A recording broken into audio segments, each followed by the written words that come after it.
அன்புள்ள செய்தியாளர், தொலைக்காட்சி ஊடக நண்பர்களே, வணக்கம். 3 கோரிக்கைகளை நம்முடைய மாண்புமிகு முதலமைச்சர் ஆர்வி சகோதரர் தளபதி ஸ்டாலின் அவர்களிடம் நேரடியாக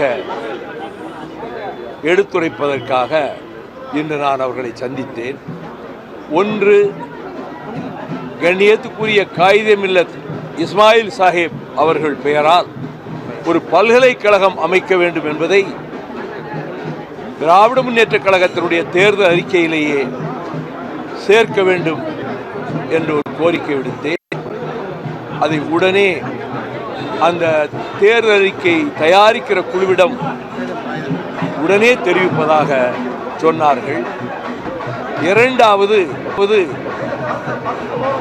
வறுமை கோட்டுக்கு கீழே உள்ளவர்களிடமும் விவசாயிகளுக்கும் இலவச மின்சாரம் கொடுப்பதை தடுப்பதற்கு மத்திய அரசு வஞ்சகமாக எடுக்கின்ற பல நடவடிக்கைகளுக்கு எப்படியோ ஒரு வகையில் உச்சநீதிமன்றமும் உடன்பட்டு போகிற சூழலில் சூரிய ஒளி மின்சார கட்டமைப்பில் வறுமை கோட்டுக்கு கீழே இருப்பவர்களுக்கு இலவச மின்சாரம் கொடுக்க அரசு முடிவெடுத்து விட்டால் இந்த தடுக்கின்ற முயற்சிகளிலே இருந்து நாம் விடுபட்டு விடலாம் என்பதையும் தேர்தல் அறிக்கையில் சேர்ப்பது சாலச் சிறந்ததாக இருக்கும் என்று அதையும் நான் கோரிக்கையாகவே முதல்வர் அவர்களிடம் தந்தேன். அதையும் உடனடியாக அந்த தேர்தல் அறிக்கை தயாரிக்கும் குழுவிலே சேர்க்க சொன்னார்கள். மிக முக்கியமான இன்னொரு பிரச்சனை, பாஞ்சாலங்குறிச்சியில் வேந்தராக இருந்து கயத்தாற்றிலே புளிய மரத்திலே தூக்கிலிடப்பட்ட வீரபாண்டிய கட்டபொம்மனுடைய முன்னோர்கள் ஒரு 500 ஆண்டுகளுக்கு மேலாக அறுபடை வீடுகளில் ஒன்றாகிய திருச்செந்தூரில் கட்டபொம்மன் சத்திரம் என்று ஒன்று அமைத்து முருகன் கோவிலுடைய 9வது மண்டகப்படியாக அதை இத்தனை ஆண்டு காலம் 300-400 ஆண்டுகளாக பயன்படுத்தி வந்தார்கள். அதில் நேரடி வாரிசு பீமராசா என்ற வீரபாண்டிய சுப்பிரமணிய கட்டபொம்மதுரை இன்று தமிழக அரசிடமிருந்தும் அவர் உதவித்தொகை பெற்று வருகிறார். எனக்கு மிக மிக வேண்டியவர்.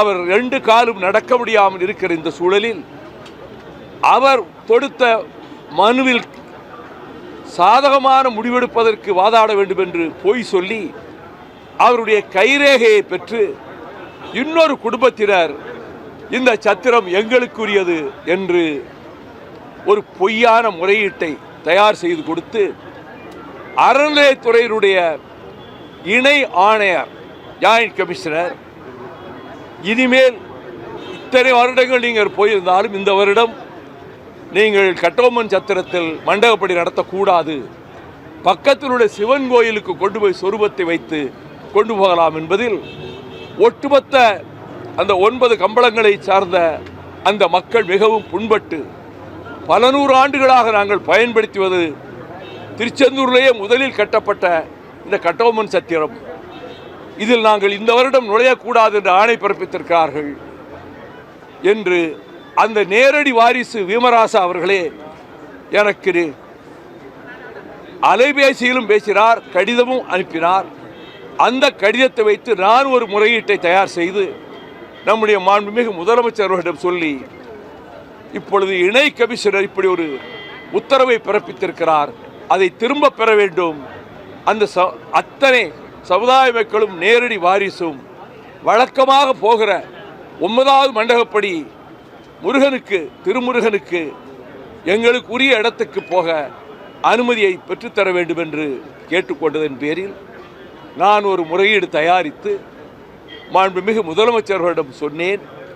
உடனடியாக அறநிலையத்துறை அமைச்சர் சேகர் பாபுவிடம் சொன்னீர்களா என்றார்கள். இல்லை, உங்களிடம்தான் சொல்லுகிறேன், நீங்கள் அவரிடம் தெரிவித்து விடுவதற்காகத்தான் சொல்லுகிறேன் என்றேன். உடனடியாக தன்னுடைய தனி செயலாளரை அழைத்து அமைச்சர் சேகர் பாபுவிடம் இந்த பிரச்சனையை உடனடியாக சொல்லி வேண்டிய ஏற்பாடு செய்யுங்கள் என்று முதலமைச்சர் அதற்கு கூறியிருக்கிறார்கள். நாளை மறுநாள் 3ஆம் தேதி அந்த சுப்பிரமணிய சாமி திருக்கோயிலுடைய ஒவ்வொரு மண்டகப்படியாக போய்விட்டு சொரூபத்தை கொண்டு வருவார்கள். இந்த கட்டபொம்மன் மண்டகப்படிக்கும் இது இனிமேல் இப்பொழுது அவர்கள் ரொம்ப கவலையில் இருக்கிறார்கள். அநேகமாக அறநிலையத்துறை அமைச்சர் மூலமாக இணை கமிஷனருடைய ஆணையை திரும்ப பெற வேண்டும் என்பதுதான் என்னுடைய கோரிக்கை.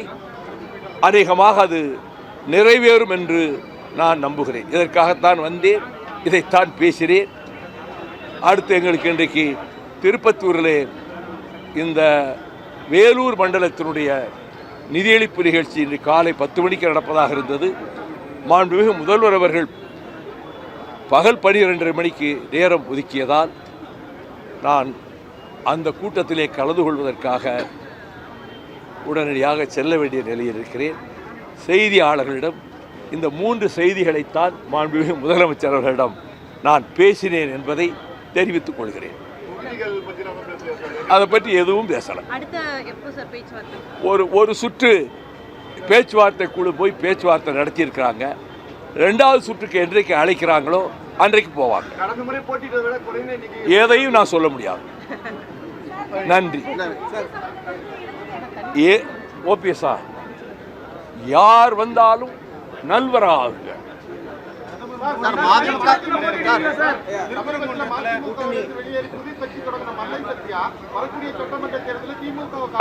I ignore him. Kindly don't ask any question on him. நாங்கள் ஏற்கனவே எங்கள் குழுவினர் சொல்லியிருக்காங்களே, அதுதான் என்ன சொல்லியிருக்காங்க கேட்டு நாங்கள் தனிச்சின்னத்தில் போட்டியிடுவோம். அவைத்தலைவர் சொன்னாரே, பிரசிடன்ட் தான் சொன்னார். அதுதான் எங்கள் நிலைப்பாடு.